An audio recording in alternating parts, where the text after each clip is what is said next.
Don't lick there. Not now. My husband's calling. I answered the phone, my face burning with shame.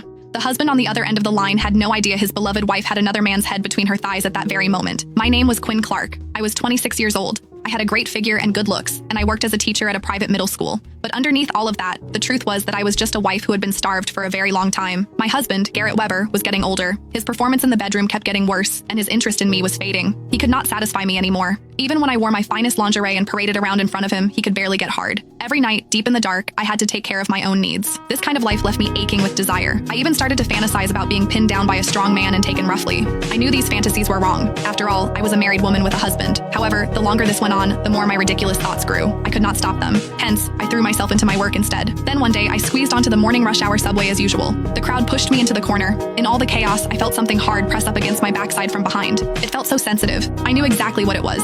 I wanted to move away, but the carriage was simply too packed. I could not move an inch. Instead, that thing pressing against me from the man behind only made my body feel weak and hot all over. As the train started and stopped, the motion kept shoving me against him. My full round backside kept getting pushed open by his movements. The feeling of being touched like this in public embarrassed me to no end. What was worse, with each jolt, I could clearly feel the man behind me getting more excited. Why was this happening? Even through my pencil skirt, his heat made me so ashamed that I could barely stand it. My whole body went soft. With each of his movements, my face grew redder and redder. I had never been treated like this in such a public place. On top of that, I was a married woman. I had a husband. I was so embarrassed and angry that I was about to turn around and snap at him, but the moment I turned my head, I was so shocked that I could not speak. I actually knew this man who was pressing against me. He was the father of one of my students. His name was Leonard Johnston. I had seen him several times at parent-teacher conferences in school. The moment I realized that the man touching me on the subway was my student's father, I completely panicked. I had always been shy. If it had been a stranger, I could have put on a serious expression and scolded him for his behavior. However, in front of someone I knew, I had no idea what to do. I quickly turned back around in a panic. Yet to my surprise, this reaction of mine only made Leonard bolder.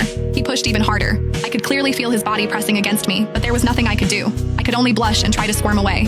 The problem was that the train was so packed that there was no room for me to go. I could not even get off. I felt desperate, but there was nowhere to hide. All I could do was blush and nervously wiggle my hips. What I did not expect was that this movement let him slide right along the curve of my backside and push into the deepest, most sensitive part of me. No, this could not happen. I felt him pressing against me, and I grew desperate. However, my thin clothes did nothing to block Leonard's body. Instead, he let out a low, deep groan. God, that feels good. His deep voice made me burn with shame. When he saw that I did not dare to fight back, Leonard grew bolder. His strong frame pressed tightly against my back.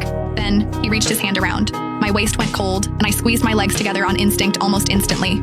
Still, I was just a weak woman. How could I compete with a strong, fit man like Leonard in his prime? In just a few moments, he had already gotten past my defenses. I could only bite my lip and lower my flushed, hot face as I let his strong fingers continue. I had to admit, Leonard knew what he was doing. The constant pressure soon stirred up the deepest desires I had been hiding. My body trembled, my legs shook. I could not handle what he was doing to me. The strange new feelings made my face turn red.